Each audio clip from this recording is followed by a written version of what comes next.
જૂનાગઢ મહાશિવરાત્રી પર્વ નિમિત્તે ભવનાથ મંદિરે ભારે ભીડ જોવા મળી। હર હર ભોલે અને હર હર મહાદેવના નાદ સાથે ભક્તો ઉમટી પડ્યા। 5 દિવસનો મેળો મધ્ય રાત્રિએ શાહી સ્નાન બાદ પૂરો થશે। અંદાજે 3 થી 4 લાખ જેટલા લોકો દર્શન માટે પહોંચ્યા છે।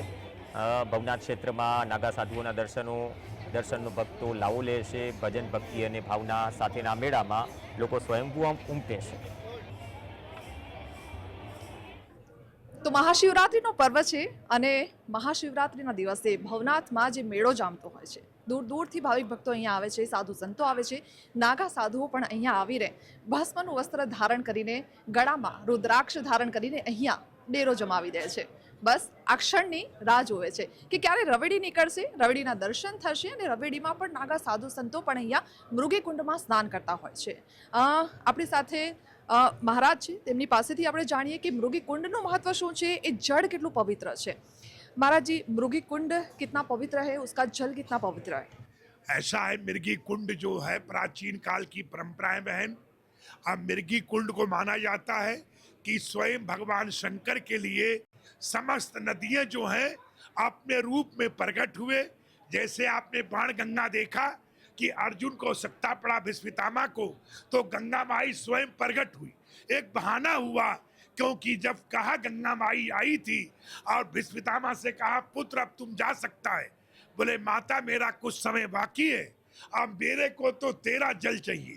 और उसके बाद बोले जब तुम आएगा, जब पृथ्वी पर गिरा तो माता गंगा की इच्छा थी और गंगा माई प्रकट हुई, जिसको बाण गंगा कहा जाता है। अर्जुन तो निमित्त मात्र का था। ऐसे समस्त देवी देवताएं जो हैं, नदियां जितनी थी, गंगा माई, गोदावरी, सरजू, महेंद्रावती, समस्त नदियां जो थी भगवान शिव को स्नान के लिए, पार्वती का स्नान के लिए पाताल रूप से प्रकट हुई। और जिसको मृगी कुंड का नाम पड़ा बाद में, कि इसको लोगों ने देखा कि कई ऐसे थे जो जीव नहाते थे वो हंस बन के चले जाते थे। इस प्रकार का माना जाता है कि भगवान मृगी कुंड में ये देवताओं का मतलब जो है नदियों का एक नाम है, जिसको कुंड कहा जाता है। और एक कुंड में समस्त नदियां जो है पाताल के रूप से प्रकट हुई हैं। महादेव जो थे, और जब हुआ एक भील के रूप में और स्वयं एक किशोर की अवस्था में स्वयं भगवान महादेव जो थे वो प्रकट हो गए। और सबसे युद्ध हुआ, मल्ल युद्ध हुआ, और उसके बाद महादेव का विजय हुआ।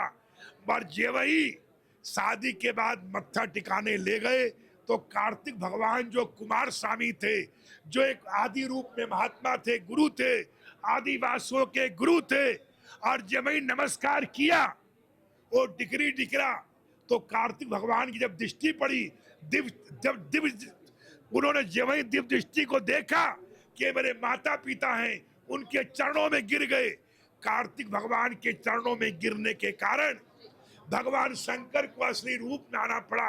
उनका माता पार्वती, जगदम्बा तुम मेरे से मिलने के लिए तेरे को भिल्ली बनना पड़ा।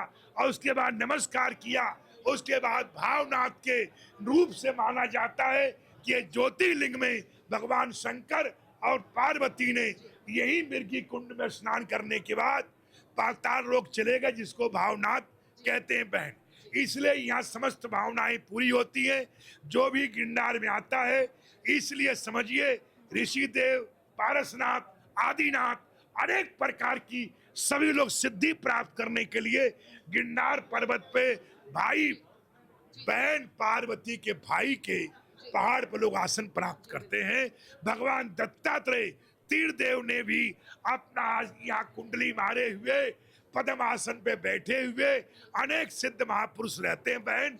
इसलिए इस कार्यक्रम में भगवान के शादी में सबका स्वागत है।